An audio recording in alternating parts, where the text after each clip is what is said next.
काय त्यांनी जसं विचारलं त्याचबरोबर आपण आपल्याला देता येईल तुम्हाला ती द्या, जी तुमच्या कॅपॅसिटीमध्ये जी करण्यासारखी गोष्ट आहे आणि ते त्या टाईम बॉन्डमध्ये करायची आहे की त्याने विचारलं कधी कराल, तुमच्या कॅपॅसिटीमध्ये तेवढं सांगा की आमच्या कॅपॅसिटीमध्ये या तारखेमध्ये आम्ही करतो आहे, आमचे प्रयत्न आहे. समजा होईल नाही होईल ती पुढची गोष्ट, पण आमच्या या असेस करून आम्ही सांगू शकतो. जे तुमच्या कॅपॅसिटीतच नाहीत, वरिष्ठ कार्यावर डिपेंड राहते, शासनावर डिपेंड राहते, ती या गोष्टी शासन स्तरावर आहेत, या कार्यस्तरावर आहेत, आमचा पाठपुरावा सुरू आहे, अशी माहिती त्यांना द्या आणि त्याचीच कॉपी आमदार महोदयांना द्या की जेणेकरून ज्या तुमच्या कॅपॅसिटी नाही ते त्यांच्या माध्यमातून पुढचा पाठपुरावा होईल त्याच्यावर, असं त्यांचं अपेक्षित आहे. बरोबर. कर्जत व खोपोली व कळंबोली एकूण 2 इन्कमर उपलब्ध आहे, बरोबर आहे. अजून एक इन्कमर हा कळंबोली जिथेपासून डिक्सळला आलाय मग तो काय बंद ठेवलाय का? ऐका, तुम्ही माहिती करून घ्या. जिथे इथे आलाय त्या उपस्थित सर्व कर्जत तालुका वीज ग्राहक संघर्ष समिती या ठिकाणी साखळी उपोषण जे सुरू आहे त्या संदर्भात महावितरणचे कार्यकारी अभियंता ठाकूर साहेब उपस्थित आहे, सगळे महावितरणचे अधिकारी सगळेजण उपस्थित आहेत. कर्जतमधल्या महावितरणच्या असणाऱ्या ज्या समस्या आहेत या समस्या सातत्याने दिवसेंदिवस वाढत चाललेल्या आहेत. पर्जन्यवृष्टी जास्त प्रमाणात होण्याचं कारण वेळोवेळी महावितरणचे अधिकारी या ठिकाणी देत आहेत. DPTCमध्ये सुद्धा हा प्रश्न अनेक वेळा मी उपस्थित केलेला आहे की जनतेचे प्रश्न आहेत, जनतेचे ग्राहकांचे होणारा अन्याय आहे हा आपण त्या विभागात जाऊन आपण जे काही ज्या ठिकाणी आपण कॉन्ट्रॅक्टर त्या ठिकाणी टेम्पररी देत आहात त्यांच्याकडनं ती कामं त्वरित पूर्ण झाली पाहिजेत अशा वेळोवेळी सूचना देऊन वेळोवेळी आम्ही पत्रव्यवहार करूनसुद्धा महावितरणच्या अधिकाऱ्यांकडनं या ठिकाणी भोंगल कारभार हा पुन्हा एकदा त्या ठिकाणी समोर आलेला आहे. आणि म्हणून माझे कर्जतचे सगळेच या ठिकाणी संघर्ष समितीचे असणारे माझे कर्जतकर या ठिकाणी उपोषणला साखळी उपोषण सुरू आहे. मी साऱ्यांना या ठिकाणी विनंती करेन की ज्या आता आपण मागण्या केलेल्या आहेत या मागण्या आता मी महावितरणच्या अधिकाऱ्यांना तात्काळ त्या ठिकाणी सूचनासुद्धा या ठिकाणी करतो आहे की तात्काळ या मागण्यांचं आपण त्या ठिकाणी ज्या समस्या आहेत याचा आपण अभ्यास करून त्या ठिकाणी आमच्या कर्जतकरांना माझ्या ग्राहकांना या ठिकाणी त्यांना आपण सांगाव्यात. ते प्रश्न लवकरात लवकर कसे मार्गी लागतील या संदर्भातसुद्धा आपण तात्काळ उपाययोजना या ठिकाणी करावी. शासन स्तरावर ज्या गोष्टीची आवश्यकता लागेल तो सुद्धा निधी आपण ऊर्जा मंत्र्यांशी चर्चा करू, मुख्यमंत्र्यांशी चर्चा करू आणि आपण जास्तीत जास्त निधीसुद्धा आपण या ठिकाणी उपलब्ध करून देण्यात येईल. परंतु ह्या सगळ्या गोष्टी प्रशासन शासन एकत्रपणे येऊन काम करत असताना प्रशासन मात्र दुर्लक्ष होत आहे आणि ह्याच्या बाबतीत मग जनतेमध्ये नाराजीचा सूर हा ग्राहकांमध्ये वाढत चाललेला आहे. आणि म्हणून मगाशी पण मी सांगितलं की कर्जत तालुक्याचं वाढता विस्तार आपण सगळ्यांनी लक्षात घेतला. महावितरणच्या अधिकाऱ्यांनी नेरळ परिसरसुद्धा मोठ्या प्रमाणात वाढलेला आहे. माथेरान त्या ठिकाणी नव्याने शहरीकरण कर्जत नेरळमध्ये त्या ठिकाणी होतं आहे.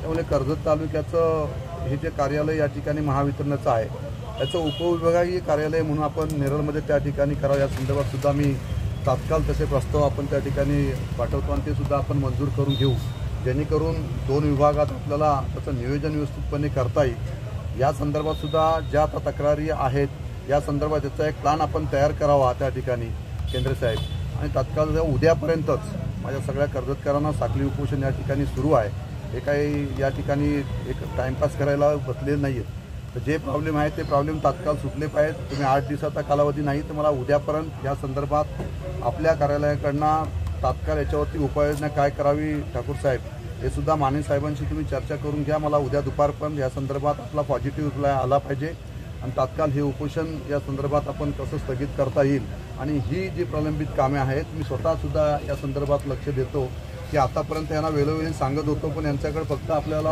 हे काम तात्पुरतं करून तेवढ्यापुरतं समाधान देत होते. परंतु कायमस्वरूपी उपाययोजना आपण जे म्हणतोय ते सुद्धा आपण महावितरणच्या अधिकाऱ्यांकडून अपेक्षित करून हे लवकरात लवकर ही कामं पूर्ण करून घेऊ असं मी साऱ्यांना या ठिकाणी आपल्याला आश्वासित करतो.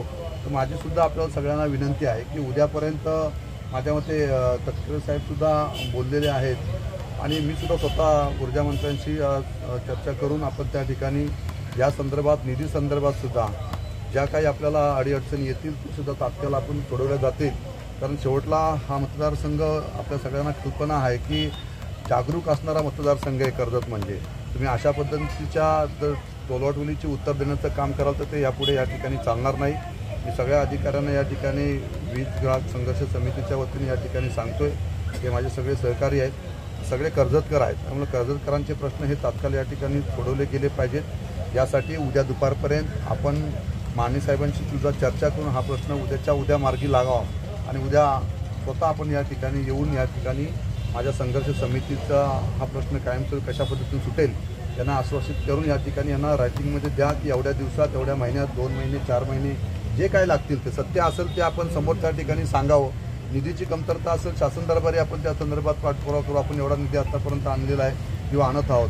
आताही सुद्धा आपण डिप्युटेशनला जवळजवळ 250 ते 300 पोल आपण या ठिकाणी नव्याने करण्यासाठी सांगितलेले आहेत आणि 30 नव्याने ट्रान्सफॉर्मरसुद्धा आपण या ठिकाणी मान्यांशी चर्चा करून आपण त्या ठिकाणी मंजूर करून द्यायला सांगितले आहेत. ज्या ज्या ठिकाणी 100चा ट्रान्सफॉर्मर असेल त्या ठिकाणी 200 करा. ज्या ठिकाणी पोल बदली करायचे असतील ते पोल बदली करून घ्या. अशा सगळ्या सूचना आपण त्या ठिकाणी केलेल्या आहेत. 8 दिवसामध्ये ते काम पूर्ण करतो. या संदर्भात निधी आपण उपलब्ध करून घेऊ अशा सूचना त्यांनी त्यावेळेस सांगितल्या होत्या. या संदर्भात सुद्धा आपण लवकरात लवकर जे प्रलंबित प्रश्न आहेत, ज्या मागण्या आहेत, ह्या मागण्यांचं तुम्ही सगळ्यांनी बसून याचं निराकरण करून द्यावं माझ्या ग्राहक संघर्ष समितीला. हे सगळे आम्ही कर्जतकर आहोत. आमच्या मागण्या ज्या असतील त्या आपण त्या ठिकाणी पूर्ण कराव्यात. मी आपल्याबरोबर शासन म्हणून आम्ही बरोबर आहोत. ज्या गोष्टीची अडचण तुम्हाला येईल त्या गोष्टीला सहकार्य करण्याची भूमिका राहील. परंतु महावितरणच्या अधिकाऱ्यांनी जाणीवपूर्वक जर आपण त्या ठिकाणी टाळाटाळी केली तर मात्र मग आपल्यावर कारवाई केल्याशिवाय आम्ही त्या ठिकाणी राहणार नाही असं या ठिकाणी सूचित करतो. आपण 12 तारखेपासून उपोषण सुरू केलेलं आहे आणि 12 तारखेला केंद्रे साहेब इथे आलेले चर्चेला. 12 तारखेला आले त्या दिवशीसुद्धा तीच परिस्थिती होती. कुठल्याही प्रकारचं त्यांचं वर्क झालं नव्हतं. म्हणजे ऑलरेडी 20 तारखेला आपण निवेदनामार्फत कर्जत शहर आणि ग्रामीणच्या आपण समस्या मांडलेल्या आहेत आणि त्याच्यानंतर आजसुद्धा चर्चेला आपण बसल्यानंतर कुठल्याही प्रकारची त्यांची तयारी नव्हती. कुठल्याही प्रकारचे कागदपत्र खुलासा त्यांच्याकडे नव्हता आणि जी माहिती त्यांना विचारली जात होती ती माहितीसुद्धा चुकीच्या पद्धतीने देत होते. आणि ह्या आंदोलनाला कर्जतमधल्या अनेक सामाजिक संस्था, संघटना, राजकीय पक्षांनी पाठिंबा दिलेला आहे. पहिल्या दिवशी जर आपण पाहिलं असेल तर कर्जत खालापूरचे माजी आमदार सुरेश भाऊ लाड इथे आलेले, भाजपचे दीपकजी बेहरे असतील त्यांची सर्व टीम इथे आलेली, शिवसेनेचे नितीन सावंत आलेले. त्यांनीसुद्धा प्रॉमिस केलेलं का आम्ही वरच्या स्तरावर आम्ही सर्वांशी चर्चा करतो आणि परिस्थिती जर तशी जर गरज वाटली तर ऊर्जा मंत्र्यांशी आम्ही बोलणं करून घेतो. कालसुद्धा अनेक सामाजिक संस्था, संघटना, त्याच्यानंतर आपले सुधाकर भाऊ घारे आलेले, त्यांनी सुनीलजी तटकरे यांच्याबरोबर फोनवर बोलणं करून दिलं. तटकरे साहेबांनीसुद्धा ऊर्जा मंत्र्यांशी संपर्क साधलेला आहे आणि त्यांच्याशी संपर्क साधून लवकरात लवकर कर्जतच्या प्रश्नावर ऊर्जा मंत्र्यांकडे मीटिंग होणार आहे. आणि आज दुपारी आपण पाहिलं असेल कर्जतचे विद्यमान आमदार महेंद्र शेठ थोरवे यांच्याबरोबर महावितरणचे अधिकारी ठाकूर साहेब आणि केंद्रे साहेब, तसेच आपल्या कर्जतचे उपविभागीय अधिकारी, तसेच कर्जतचे तहसीलदार आणि आपले PI गरड साहेब असे सर्व अधिकारी इथे उपस्थित होते. त्यांच्यासमोर गेले 2 तास चर्चा चालू होती आणि 2 तासाच्या चर्चेमध्ये आजसुद्धा महावितरण उघडं पडलेलं आहे. कुठल्याही प्रश्नाची उत्तरं किंवा कागदपत्र त्यांच्याकडे नव्हती. त्यांनी विनंती केली की आज तुम्ही उपोषण थांबवा, आम्ही तुम्हाला त्याचा सर्व खुलासा करतो. परंतु महावितरण अधिकाऱ्यांच्या अशा प्रकारचा बेजबाबदार वागण्यावर आमचा विश्वास नाही आहे. आम्ही त्यांची विनंती नाकारलेली. आमचं उपोषण हे कंटिन्यू राहणार आहे आणि आम्ही उपोषण हे 2 महिने पण सुरू करण्याची आमची तयारी ठेवलेली आहे. म्हणून आम्ही त्यांनी केलेली जी विनंती पूर्णपणे नाकारलेली आहे. आमदार साहेबांनी सुद्धा आम्हाला सांगितलेलं आहे का ऊर्जा मंत्र्यांकडे मी सुद्धा बोलणं केलेलं आहे. तर लवकरात लवकर कर्जतच्या प्रश्नावर ऊर्जा मंत्र्यांकडे या संदर्भातली बैठक होणार आहे. तर एकंदरीत आजच्या याच्यामध्ये महावितरणच्या अधिकाऱ्यांना आमदार साहेबांनी आणि जनतेने सुद्धा सांगितलेलं आहे एक तर तुम्ही पूर्णपणे परिपूर्ण वर्कशॉप तुम्ही करून या, मगच आम्ही त्याचा खुलासा करू आणि आमचं आंदोलन हे लगेच सडनली अजिबात थांबणार नाही आहे. तुमचा खुलासा दिल्यानंतर त्याचा समाधान हे जनतेला जर झालं, जनतेसमोर त्याची जाहीर बैठक होईल आणि जनतेने सांगितले आंदोलन थांबवायचं तरच हे आंदोलन थांबणार आहे. अशा प्रकारची चर्चा आज झालेली आहे. आपलं कर्जत न्यूज चॅनलला लाईक, शेअर आणि सबस्क्राईब करायला विसरू नका.